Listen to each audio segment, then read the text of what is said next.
안녕하세요. 뉴스패치의 유스입니다. 오늘은 영국과 미국, 더 나아가 전 세계적으로 살인의 역사를 뒤흔들었던 한 명 혹은 두 명의 살인마에 관한 이야기를 할 건데요. 워낙 유명한 이야기를 다루는 만큼 내용이 길어져 영상이 나누어져 올라갈 예정입니다. 하지만 지루하지 않도록 최대한 간결하게 준비해봤고요. 이야기 시작하도록 하겠습니다. 배경은 영국입니다. 영국 런던의 화이트 채플인데요.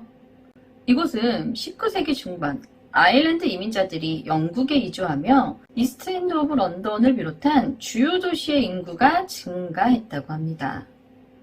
1882년부터 러시아와 동유럽의 여러 지역에서 학살을 피해 도망친 유대인 난민들도 이 같은 지역으로 이주하면서 인구가 8만 명 이상으로 증가됨에 따라 화이트 채플, 이 지역이 점점 과밀화됩니다. 이로 인해 노동과 주거 환경이 악화되었고 상당히 많은 경제적 하위 계층이 형성되면서 강도, 폭력, 알코올 의존 등이 일상적이었으며 고질적인 빈곤으로 인해 많은 여성들이 매춘을 통해 생계를 유지했다고 합니다. 이 시기인 1888년 4월 3일부터 1891년 2월 13일 단 3년 동안 이 지역 화이트 채플에서만 여성 매춘부들이 살해당하는 사건이 11건이 일어나게 되는데요. 이건 많은 살인사건 중 런던 경찰청의 조사 대상에 들어간 살인 건수라고 합니다. 이전부터 그 이후까지도 더 많은 살인사건은 있었죠. 단지 런던 경찰청의 조사 대상만 11건이라는 겁니다. 그럼 그 많은 사건 중 왜 하필 11건이었냐? 이 11건이 얼핏 연쇄살인 같아 보였기 때문이었는데요. 경찰은 화이트 채플에서 일어난 연쇄살인 11건을 통틀어 화이트 채플 연쇄살인 사건으로 통칭합니다. 물론 오늘 다룰 이야기는 화이트 채플 연쇄살인 사건은 아니에요. 다만 경찰이 이 11건의 연쇄살인 사건 중 5건의 사건을 따로 모으게 되는데요. 일명 캐노니컬 5라 부르는 사건입니다. 1888년 8월 31일 새벽 3시 40분 불금이었죠. 역사적인 살인사건이 시작됩니다. 스플탈필지의 트롤가에 있는 공동 하숙집에서 이 피해자와 같은 침대를 쓰던 에밀리 홀랜드는 새벽 2시 30분 이후쯤 화이트 채플로드 쪽으로 걸어가다 룸메이트인 메리앤 니컬즈를 목격합니다. 그리고 1시간 후쯤인 새벽 3시 40분 화이트 채플의 벅스로, 그러니까 현재는 더워드가라고 부르는데요. 이곳에서 메리앤 니컬즈의 시신이 발견됩니다. 매우 끔찍한 상태였어요. 목과 배에는 깊은 자상이 있었고 목에는 교살의 흔적이 있었다고 합니다. 니컬즈의 복부 아래쪽은 깊고 들쭉날쭉한 상처로 피부가 부분적으로 찢겨져 내장이 튀어나와 있는 상태였다고 하죠. 당시 부검에 의하면 니컬즈의 모든 상처는 날카로운 칼 단 한 자루만으로 자상이 만들어졌으며 모두 아래쪽으로 찌르는 방식이었는데 전문가는 범인이 왼손잡이일 확률이 높다는 의견을 제시해왔다고 합니다. 살인은 이제부터 시작입니다. 이 첫 사건이 발생하고 일주일 후인 9월 8일 토요일 오전 6시 두 번째 사건이 발생합니다. 스플탈필지의 함버리가 29번지 이 뒷마당 출입구 계단 근처에서 애니 체프먼의 시신이 발견되었는데요. 죽은 지 대략 2시간 정도 지난 것으로 추정된 그녀의 시체는 혀가 이 사이에 끼어져 있었고 얼굴이 부푸른 점으로 보아 교살 시도가 있었던 것으로 보인다고 합니다. 목이 깊이 그어져 있었는데 아마 목을 졸라 의식을 잃게 한 후 칼로 목을 베어 빠르고 조용하게 살인한 것 같다고 합니다. 하지만 무엇보다 복부가 완전히 절개되어 그녀의 내장을 오른쪽 어깨에 걸쳐 놓았다는 점에서 이 살인사건은 굉장히 잔혹한 살인사건으로 사람들의 주목을 받았다고 합니다. 9월 30일 일요일 이날은 두 여성의 시신이 잇따라 발견되게 되는데요. 새벽 1시경 엘리자베스 스트라우더의 시신이 먼저 발견이 돼요. 목의 왼쪽부터 6인치가량 칼로 벤 자국이 발견되었는데 왼쪽 경동맥과 오른쪽 턱 아래쪽 기관이 끊어진 이 상처는 동맥을 거의 완전히 잘라버린과 동시에 피해자의 숨통을 완전히 끊어버렸을 것이라고 추정한다고 합니다. 이 스트라우더의 시신 발견 34분 만에 시티 오브 런던의 마이터 광장 구석에서 두 번째 시신이 발견되는데요. 캐서린 에드우즈입니다. 역시나 목이 칼로 그어져 있었고 복부는 길고 깊은 상처가 나면서 들쭉날쭉하게 찢어져 있었으며 내장이 오른쪽 어깨 위에 놓여져 있었다고 합니다. 왼쪽 신장과 자궁의 상당 부분이 제거되어 찾을 수 없었고 코가 0.4인치, 뺨이 0.5인치씩 세로로 잘렸으며 이 눈꺼풀은 수직으로 잘려서 얼굴이 기형이 되어 있었다고 합니다. 이후 그녀의 오른쪽 귓바퀴와 귓볼의 일부가 그녀의 옷에서 발견되었다고 합니다. 그날 새벽 2시 56분, 캐서린의 피 묻은 앞치마 조각이 화이트채플 골스턴가에 있는 공동주택 입구에서 발견이 되었는데요. 앞치마 조각이 버려져 있는 곳 바로 위에 있는 벽에 유대인들은 아무 비난을 받지 않을 이들이다 라는 분필로 쓰인 낙서가 있었다고 하는데 이 낙서로 인해 유대인이 살인범으로 추정하게끔 보이도록 만든 낙서인 것 같긴 하지만 사실 이곳이 워낙 이런 류의 낙서가 많았던 지역인지라 살인자가 앞치마를 떨어뜨릴 때 쓴 낙서인지 아니면 사건과는 관계없이 그냥 적혀있던 낙서인지 확실치 않았고 찰스 워런 광역경찰청장은 반유대주의 폭동의 유발을 우려하여 동이 트기 전에 낙서를 없애라 지시하면서 지워지게 되었다고 합니다. 마지막 5번째 희생자인 메리앤 켈리는 11월 9일 오전 10시 45분 스필타필지의 도시가에 있는 13 밀러스코트의 단칸방 자신의 침대 위에서 발견됩니다. 이 캐노니컬 5 사건 중 가장 잔인하다고 평하는 사건이기도 하는데요. 얼굴은 형체를 알아볼 수 없을 정도로 살점이 잘려나간 상태였었고 이 목부터 척추까지 잘려 있었으며 복부 안에는 장기가 거의 없었다고 합니다. 이 사건의 신문기사에 실린 피해자 여성의 사진을 보고 심장마비로 사망한 영국 여성이 있었을 정도로 이 시신 훼손이 매우 끔찍했다고 합니다. 캐노니컬 5 사건은 각각 한 달이나 일주일 정도의 시간차를 두고 일어났는데요. 모두 주말이나 그에 가까운 무렵 새벽 시간대에 자행되었다고 합니다. 자, 그렇다면 이 끔찍한 살인은 대체 누가 저질렀고 경찰은 11건의 화이트채플 연쇄살인 사건 중 왜 5건만을 묶어 캐노니컬 5라 칭했을까요? 두 번째 살인사건 이후인 9월 27일 런던 신문사인 센트럴 뉴스 에이전시 오브 런던에 인장이 찍힌 편지 한 통이 발송됩니다. 이 편지는 수신인 표시 부분을 따서 Dear Boss Letter, 사장님 전상서라고 부르게 되는데요. 내용이 되게 길어서 대충 요약하자면 날 잡지 못한 경찰들이 날 잡은 것처럼 얘기하는 게 웃기다. 난 창녀들이 혐오스럽고 내가 잡힐 때까지 살인을 멈추지 않을 것이다. 곧 새로운 살인이 시작할 거고 당신도 이 소식을 듣게 될 거다. 내 편지는 좀 더 보관하고 있다 나중에 공개해라.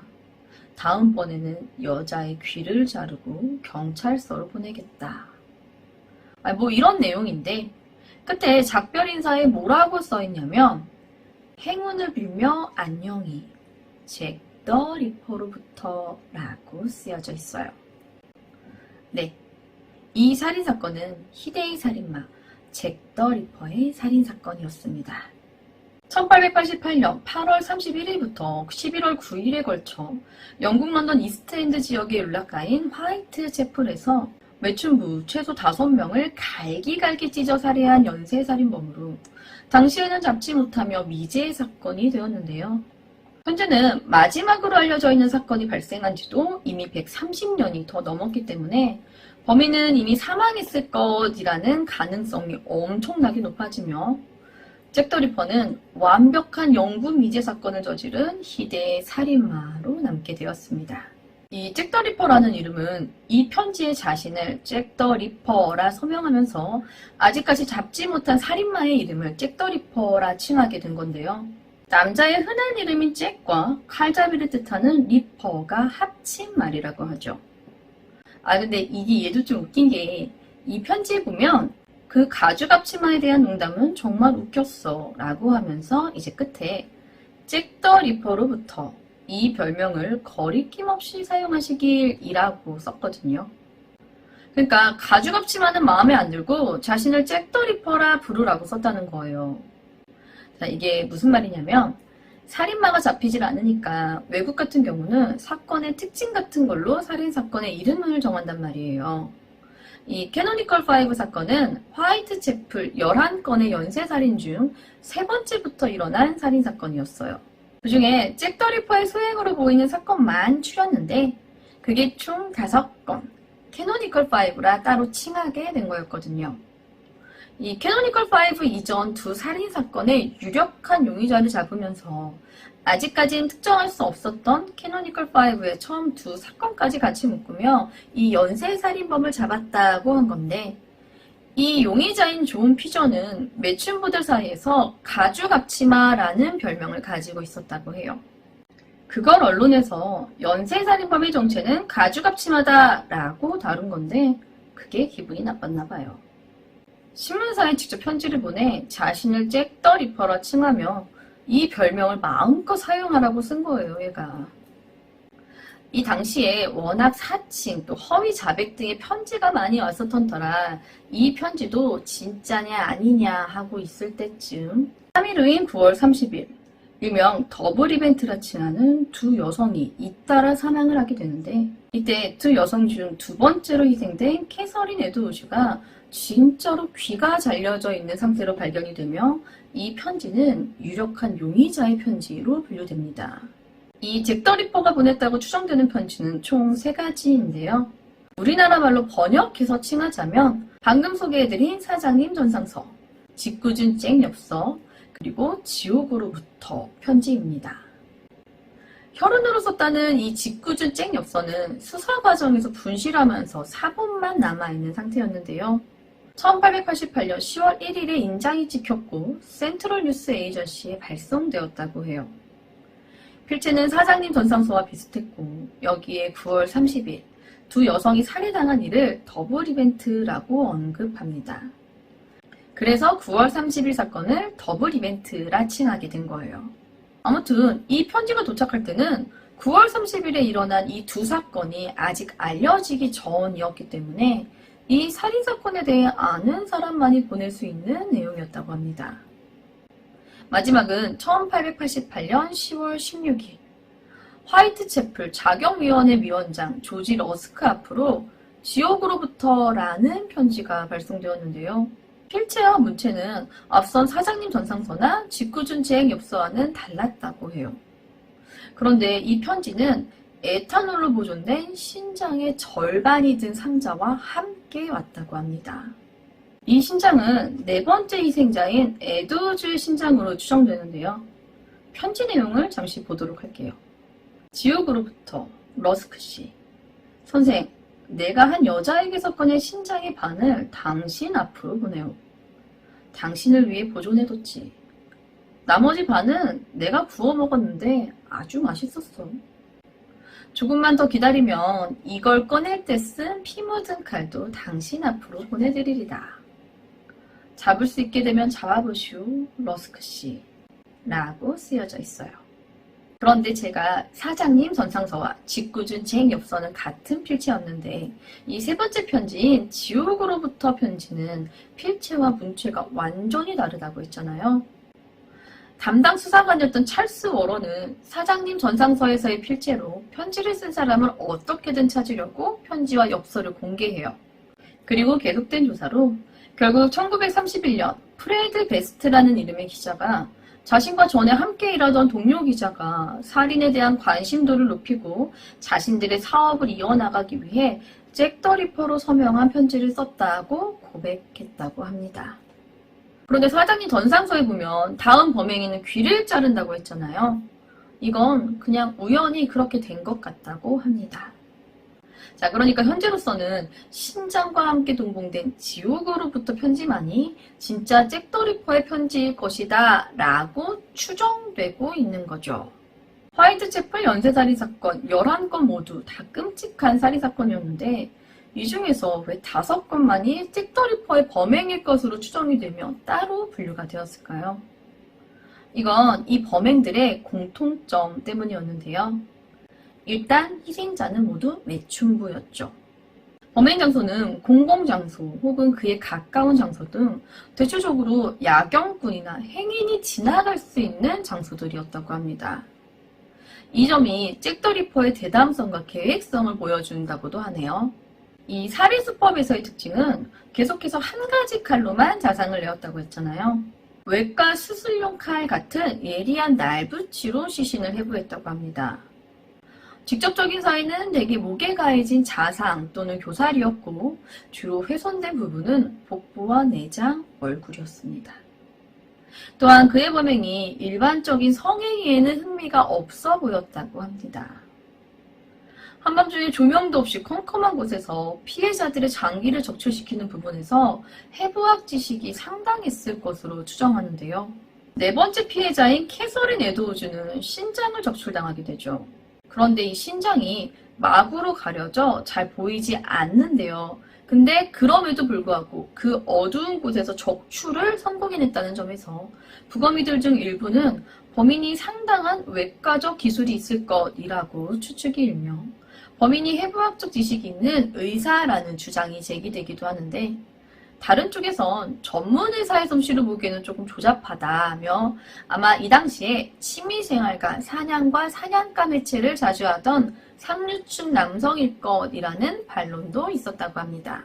그런데 무엇보다 정신적인 문제가 상당히 있었던 것으로 보이죠. 사실 잭더 리퍼의 범행은 일반적인 살인자들과는 다르게 증거를 많이 노출했다고 해요.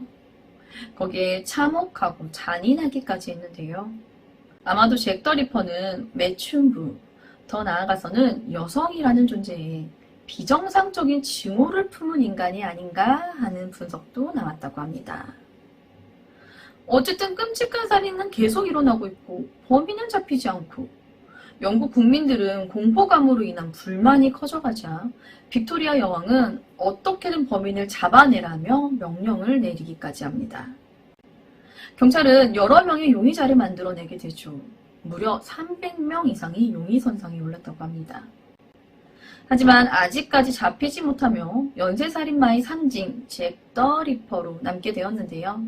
아직도 많은 사람들이 잭더 리퍼의 정체에 대해 궁금해하던 중 2018년 자신의 고조부가 잭더 리퍼다라며 주장하는 남성이 나타납니다. 그런데 그의 주장이 얼마나 타당성이 있었는지 전직 CIA 출신까지 압수하며 그와 함께 그의 고조부가 잭더 리퍼라는 사실을 찾아내기 위해 영국과 미국을 넘나들며 이 과정을 다큐멘터리로 제작까지 하게 되는데요. 과연 그는 누구이고 그가 잭더 리퍼라 주장하는 그의 고조부는 어떤 사람인지 또한 정말 그가 잭더 리퍼였는지에 관한 이야기는 다음 이야기에서 이어집니다. 네, 이어서 얘기하도록 할게요. 1888년 영국을 공포에 휩싸이게 한 희대의 살인마 잭더 리퍼. 자신이 그의 4대 손이라 주장하는 남자가 나타나게 되는데요. 너무나도 의외의 인물이었습니다. 미 해군 예비역 사령관 출신이자 미국의 법정 변호사인 제프 머젯은 대략 한 20년 동안 자신의 고조부를 의심합니다. 아무리 봐도 그가 잭더 리퍼인 것 같았는데요. 머젯은 자신의 고조부가 잭더 리퍼라는 증거를 수집하기 위해 CIA 출신인 아마릴리스 폭스와 함께 고조부가 태어났다는 미국 뉴햄프셔에서 출생한 시점부터 수수께끼를 풀어나가기 시작합니다. 그런데 그가 잭더 리퍼라고 주장한 그의 고조부는 사실 이미 미국에서 잭더 리퍼만큼이나 악명을 떨치던 인물이었는데요. 바로 미국 최초의 연쇄살인마라 기록된 헨리 하워즈 홈즈였습니다. 이 잭더 리퍼와 하워즈 홈즈는 각각 영국과 미국에서 비슷한 시기에 악명을 떨치던 살인마들이었는데요. 보통 잭 더 리퍼라 하면 그 살인마라고 바로 아는데 하워드 홈즈 하면 셜록 홈즈랑 다른 애야? 라는 얘기를 제일 많이 들었던 것 같아요. 그런데 이런 쪽에 관심이 있으신 분들한테 이렇게 얘기하면 그 사람 하시더라고요. 바로 살인 호텔. 직접 설계한 호텔에서 투숙객들을 죽였던 사람이 바로 하워드 홈즈였는데요. 자, 그러면 이 하워드 홈즈가 대체 어떤 사람인지 먼저 알아봐야 할 것 같은데요. 헨리 하워드 홈즈의 본명은 허먼 웹스터 머젯입니다. 그래서 그의 후손이 머젯이라는 성을 쓰는 거죠. 1861년 5월 16일 미국 뉴햄프셔주 길맨턴에서 태어난 홈즈는 영국인 이민자 부부에서 태어난 부유한 가정의 아이였어요. 꽤나 잘생기고 예의 바르고 튼튼하고 똑똑해서 어른들에게는 장래가 기대되는 아이로 평가받았다고 하는데요. 홈즈의 가정생활이 그닥 행복하지는 못했다고 합니다. 아버지가 성경을 독실하게 믿는 사람이었는데 이 성경 잠언 13장 24절에 매를 들지 못하는 자는 그 자식을 미워하기 때문이다 라는 구절을 곧대로 받아들여서 자신의 자식들을 당연하다는 듯이 매우 가혹하고 일상적이게 매질을 하며 가르쳤다고 합니다. 그로 인해 홈즈는 점점 폐쇄적인 성격으로 변했고 친구들을 기피하며 혼자 지내기를 좋아했다고 해요. 이런 홈즈의 성격에 어린 시절부터 괴롭힘을 자주 받았는데요. 그의 인생을 바꾸는 사건이 이때 일어나게 됩니다. 어느 날 아침 홈즈보다 나이가 많은 상급생들이 홈즈를 불러내서는 마을 의사가 왕진을 나가 사무실을 비운 사이 그 사무실에 홈즈를 발로 차며 강제로 끌고 가서는 사무실 구석에 넘어뜨려요. 그리고는 사무실에 있는 인체 해골을 홈즈에게 밀어서 넘어뜨리죠.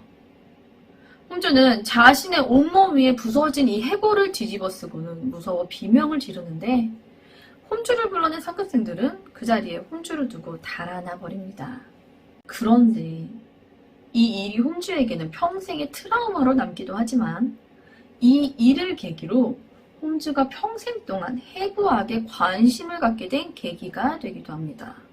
처음엔 개구리나 도마뱀처럼 작은 종류의 파충류들이었지만 나중엔 토끼, 고양이, 개까지 점점 큰 동물을 해부하게 되죠. 딱 봐도 일반적인 사이코패스 성향을 가진 살인마들과 비슷한 유년기를 보냈다는 것을 알 수 있죠. 머젯은 매우 똑똑했고 대학 생활을 마치고 1884년 의사 면허를 받습니다. 평생 동안 자신이 꿈꿔온 일을 시행하기 위해 큰 돈이 필요한 머젯은 가공의 인물을 만들어 생명보험을 들고 무용고자 시체를 구해 피보험자라고 위조한 보험 사기로 큰 돈을 타냈고 1886년 시카고로 이사하면서 여기에서 헨리 하워드 홈즈라는 가명을 사용하기 시작합니다. 이후 홈즈의 악명은 본명인 허먼 웹스터 머젯이 아닌 헨리 하워드 홈즈로 떨치게 됩니다. 이 시카고에서 잉그루드 교회의 고급 주택가의 한 과부 약제사였던 홀튼의 조수로 일을 하게 되는데요. 홈즈는 나중에 이 약국을 인수를 하는데 인수 과정에서 홀튼 부인을 뻔뻔하게 속여서 이 홀튼 부인이 지쳐 포기하게 되면서 손쉽게 약국을 자신의 명의로 바꾸게 됩니다. 오래 지내지 않아 이 약국의 매상 덕에 홈즈는 약국 건너편에 새로 깔끔한 건물을 짓게 됩니다. 여기저기서 사기친 돈과 약국에서 직접 장사해서 번 돈을 합쳤다고 합니다. 홈즈는 이 건물을 성이라고 불렀어요. 건물의 설계를 직접 했고 처음에 이곳은 홈즈의 개인적인 집으로 사용합니다. 그리고 이곳이 홈즈가 평생 꿈꿔왔던 해부학을 완성시켜준 건물이었습니다. 겉보기에는 평범해 보이는 깔끔한 건물 같아 보이겠지만 내부엔 100개가 넘는 비밀방들이 비밀 통로와 가짜 벽들로 치밀하게 연결되어 있었고 환기구에 각종 함정들이 곳곳에 감춰져 있었습니다. 벽은 성면으로 채워 방음 장치를 해놓았으며 문엔 구멍을 뚫어놓아 홈즈가 안전하게 엿볼 수 있게 해놓았죠. 게다가 많은 방들의 피해자들을 제거하기 위한 가스 파이프가 연결되어 있었으며 홈즈는 자신의 전용방에서 이 가스 파이프가 연결된 방 어디로든 마음대로 독가스를 살포할 수 있도록 조절할 수도 있었다고 합니다.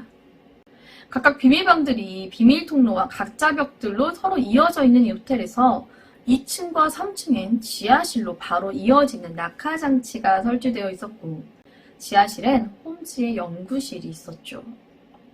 연구실에는 해부용 탁자와 각종 수술 도구들, 그리고 사람이 들어가기에 충분한 크기의 아궁이까지 설치되어 있었는데요. 연구실이 어떤 용도였는지 아시겠죠? 머물고 있던 사람들을 죽여 굳이 방 밖으로 데리고 나오지 않고 치밀하게 연결된 비밀 통로를 통해 지하실로 옮겨 해부학을 즐겼던 겁니다. 끝나면 아궁이에 넣으면 되고요. 선이 완성되고 난 후 홈즈의 첫 번째 희생자는 코너라는 시계수리공 가족이었습니다. 코너에게는 사랑하는 아내 줄리아와 딸 펄이 있었고, 홈즈는 코너에게 자신의 약국 한 구석에 시계 점퍼를 차릴 수 있도록 아량을 베풀어줘요. 그런데 잘생기고 매력적이었던 홈즈는 코너의 아내 줄리아를 자신의 연인으로 삼았고, 자신의 아이까지 임신시키게 됩니다. 이렇게 아내의 외도를 알게 된 코너는 자신의 딸 펄이 엄마와 함께 있길 택하며 아내와 딸을 두고 시카고를 떠나 다시는 돌아오지 않았다고 하는데요. 홈즈가 의사였잖아요. 코너가 떠나고 자신의 아이를 직접 낙태하는 과정에서 줄리아가 죽게 되었고, 그러자 남아있는 줄리아의 딸 펄까지 살해합니다.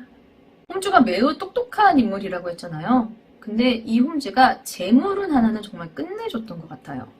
이런저런 사기로 돈을 벌어서 자신만의 건물까지 갖게 되었던 홈즈가 1893년 시카고에서 엑스포가 열리면서 엄청난 관광객들이 방문을 하게 된 거예요. 당연히 도시 내 숙박시설들이 모자라게 되었고, 홈즈는 이때 자신의 건물을 호텔로서 관광객들에게 제공합니다. 그렇게 이 홈즈의 건물에 관광객들이 몰려들었고, 이곳이 홈즈의 살인 호텔이 됩니다. 자신이 직접 설계한 대로 범행은 매우 쉬웠고, 다른 사람들에게는 들키지 않고 원하면 언제든 누구든지 죽일 수 있었어요. 오히려 너무 많이 죽이면 소문날까봐 매일매일 그 많은 관광객 중 일부만 죽인 덕에 나머지는 살아서 나갈 수 있었다고 합니다. 자, 그러니까 사육장에 동물을 풀어놓고 오늘은 누구를 잡을까 그냥 고민만 하면 된다는 겁니다. 이 1880년대 당시는 장기 적출이나 의과대학에서 시체 해부용 시신을 사고 파는 행위가 벌어지던 때였죠. 홈즈 역시 투숙객들에게 돈을 받아 방을 제공하고 그들을 죽여 자신의 비밀의 방에서 해부학을 즐기기도 했으며, 돈이 필요하면 투숙객을 죽여 시신을 팔며 돈을 벌기까지 합니다. 심지어 자신의 투숙객들에게 여행자 보험이라며 사기를 쳐 생명보험을 들게 해 자신이 죽이고 이 보험 사기로 또 많은 돈을 벌기도 했다고 합니다. 3년 동안 계속해서 수백 명의 사람들이 실종되자 경찰들이 이상하게 여겼고, 이들 중 상당수가 홈즈의 호텔에 있었음을 알게 되었죠. 당연히 경찰이 수사망을 좁혀옵니다. 수사망이 좁혀오자 불안해진 홈즈가 자신의 살인을 도운 벤 피첼과 그의 가족을 살해합니다. 그런데 이 사건으로 홈즈가 잡혀요. 당시 경찰은 헨리 하워즈 홈즈와 벤 피첼을 유력한 용의자로 보고 감시 중이었는데, 그 중에 벤 피첼이 살해당하자 이건 100% 홈즈다 라고 확정하고 바로 홈즈의 살인 호텔에 들이닥친 겁니다. 홈즈는 범행이 발각되자마자 바로 구속이 되었고, 경찰이 호텔 건물 전체를 면밀히 조사한 끝에 몇 년간 감춰졌던 끔찍한 진실이 드러나면서 미국 전체에 큰 충격을 안겨줍니다. 많은 유골은 물론 각종 살인 도구와 시체 처리 흔적 등이 공개되었는데, 이때 누구보다도 충격을 받은 사람들은 홈즈의 살인 호텔에서 살아 돌아온 사람들이었다고 합니다. 홈즈는 조사 과정에서 27건의 살인을 자백하고 인정했지만 경찰은 그가 죽인 사람이 최소 50명은 될 것이라고 추정했다고 합니다. 겨우 50명? 자, 이건 최소 아니고 최대 추정치는 200명 이상일 것이라고 합니다. 결국 홈즈는 사형 판결을 받게 되었고 1896년 5월 7일 향년 37세의 나이에 교수형으로 생을 마감하게 됩니다. 이 교수형 집행 전 홈즈가 집행관과 마지막으로 대화를 나누게 되는데, 홈즈가 집행관에게 실수하지 말라고 당부했다고 합니다. 아마도 자신의 죄 때문에 사형 집행인이 일부러 시간을 끌면서 고통스럽게 집행하지 않을까 이걸 두려워했던 것 같은데, 아이러니하게도 실제 사형 집행 당시 사형 집행관이 집행 과정에서 실수를 하는 바람에 교수대에 결함이 생겼고, 홈즈가 완전히 죽음을 맞이하는데 15분이 걸리며 굉장히 고통스럽게 천천히 죽음을 맞이했다고 합니다. 원래는 집행 즉시 바로 죄수가 내사 상태가 되어 고통이 최소화되도록 되어 있던 시스템이었는데, 이 집행관의 실수로 내사 상태에 빠져들지 못하고 천천히 고통스럽게 죽음을 맞이했다는 거죠. 이후 홈즈의 살인 호텔은 1938년에 철거되었고, 그 자리엔 우체국이 대신하고 있다고 합니다. 홈즈의 살인 호텔은 살인 공장이라 불리기도 할 정도로 살인을 즐겼던 살인마들에게는 꿈의 장소 같은 곳이었는데요. 이런 홈즈가 잭 더 리퍼와 동일 인물이라니. 과연 그의 4대 손인 제프 머젯은 어떠한 근거로 홈즈를 잭 더 리퍼라 주장하는 건지 다음 영상에서 알아보겠습니다. 미국의 최초 연쇄살인마이자 최악의 연쇄살인마라 기록된 살인호텔의 주인 하워드 홈즈, 영국의 희대의 살인마이자 영원한 미제 사건으로 남게 된 잭 더 리퍼, 그리고 둘은 동일 인물이라 주장하는 홈즈의 4대 손 제프 머젯. 물론 둘의 범행 수법은 완전 다르죠. 빈민가의 길거리에서 매춘 여성들만을 상대로 대담하게 살인을 저지른 잭 더 리퍼와 살인을 목적으로 호텔을 설계해 비밀 통로를 만들어 투숙객들을 상대로 살인을 저질렀던 하워드 홈즈인데요. 제프 머젯, 그가 주장하는 그 둘의 연관성은 무엇이었을까요? 첫 번째는 활동 시기인데요. 잭 더 리퍼가 영국에서 활동했던 1888년 당시 미국에서 홈즈의 행적이 전혀 발견되지 않았다고 합니다. 또한 비행기가 대중화된 지금과는 달리 1880년대 후반 당시에는 영국에서 미국을 오가기 위해서는 약 한 달가량 배를 타야 했다고 하는데요. 잭 더 리퍼로 추정되는 살인이 멈춘 후 홈즈라는 이름의 남성이 영국에서 미국 선박에 승선했던 기록이 증거로 제시됩니다. 두 번째는 필체입니다. 머젯은 전문가들이 미국 법무부에서 사용한다는 이 컴퓨터 프로그램에 잭 더 리퍼가 경찰에게 보낸 살인 예고장에 적힌 글씨와 하워드 홈즈의 일기장에 적혀있던 필체를 대조해봤고 감정 결과 97% 일치했다고 합니다.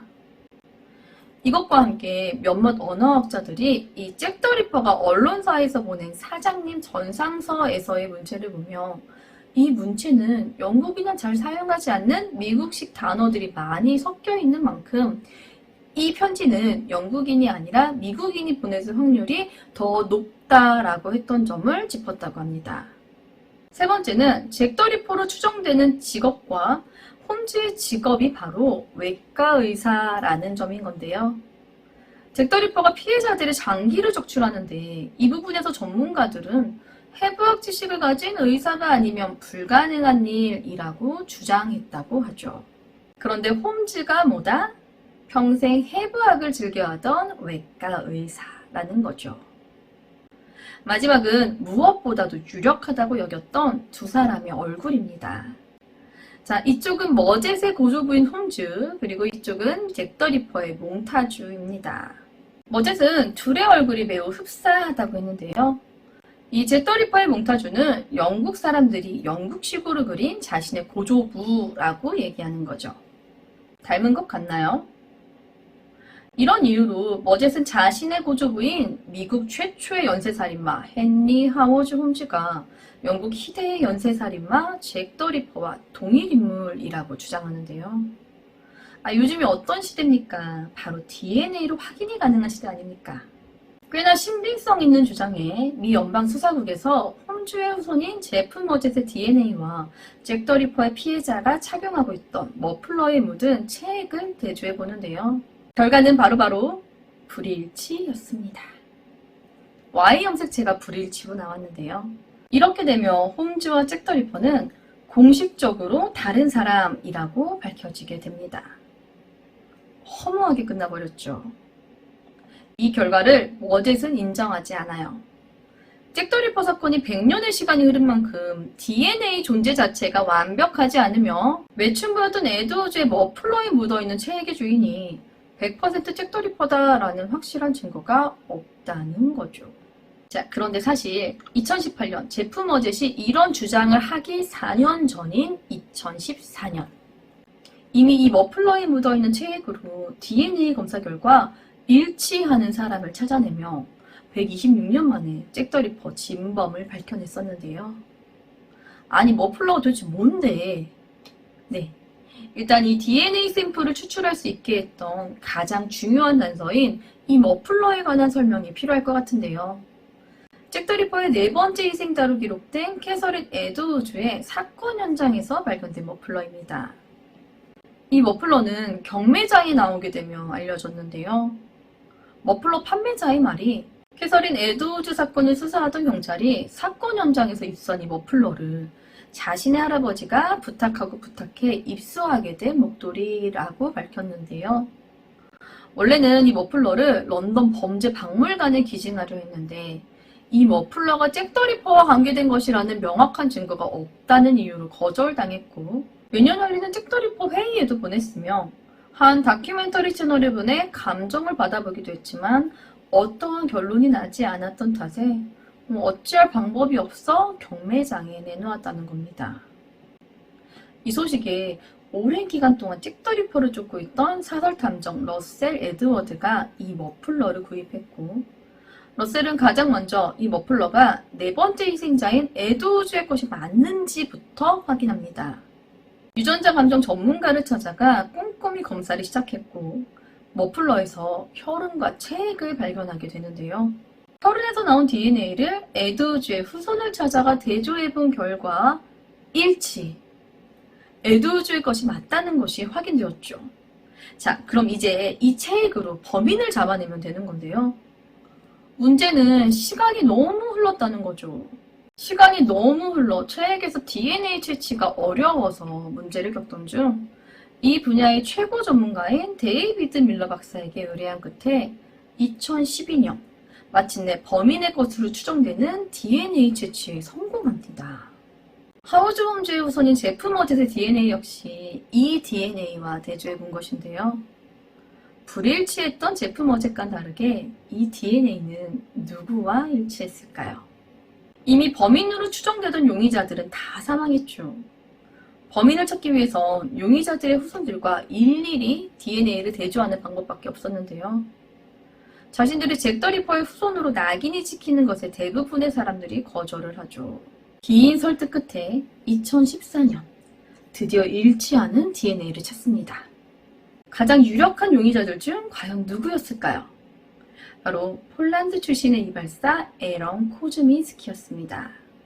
이 에런 코즈민스키는 유력 용의자들 중에서도 잭더 리퍼의 가장 가까운 인물로 칭해지는 사람인데요. 사건 당시 바로 머플러가 발견되었던 네 번째 사건이 일어난 곳과 이 코즈민스키는 200m도 떨어지지 않은 장소에 있었고 평소 신체 노출을 즐겨하며 성 도착 증세를 갖고 있었던 점 그리고 에런 코즈민스키가 정신병원에 수용된 시기가 잭더 리퍼의 범행이 끝난 시기와 정확히 일치한다는 점들 때문이었죠. 또한 FBI의 유명 프로파일러인 존 더글러스 역시 잭더 리퍼와 가장 유사한 인물은 에런 코즈민스키라고 말한 바 있었죠.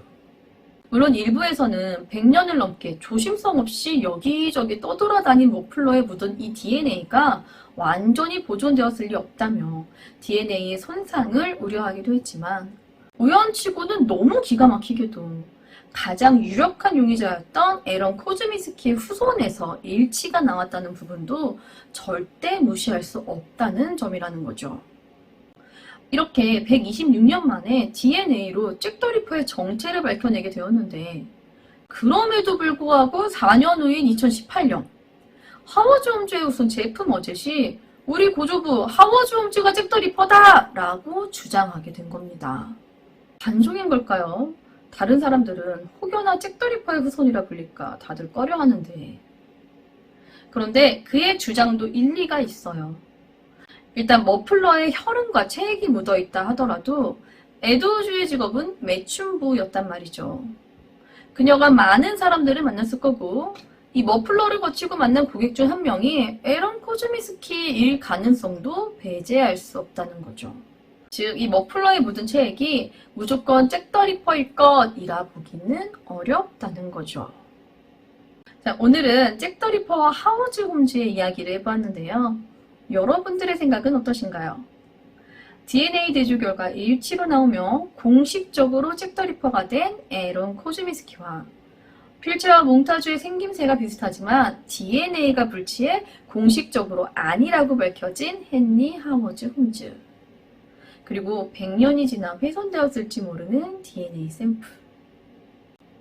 물론 지금도 이 둘이 아니라 당시 거론된 유력한 용의자들 중 한 명일 것으로 보는 사람들도 많아요. 잭 더 리퍼가 잡히지 않았기 때문에 결국 미스테리로 남는 거겠죠. 오늘 준비한 이야기는 여기까지입니다. 저는 유스패치의 유스였습니다. 긴 이야기 시청해주셔서 감사합니다.